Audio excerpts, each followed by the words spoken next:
स्वामी, तुमची लीला अपरंपार आहे.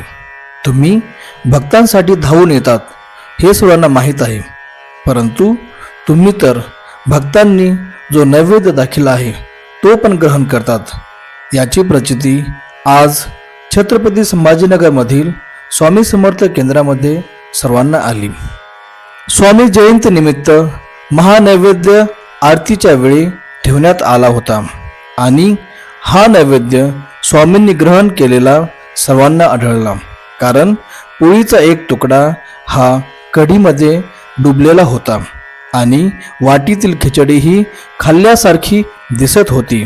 अशा प्रकारे स्वामींनी आपल्या लाडक्या भक्तांनी ठेवलेला नैवेद्य ग्रहण केला आणि भक्ता, मी तुझ्या पाठीशी आहे या आपल्या उद्घोषाचे परिपूर्ती केली.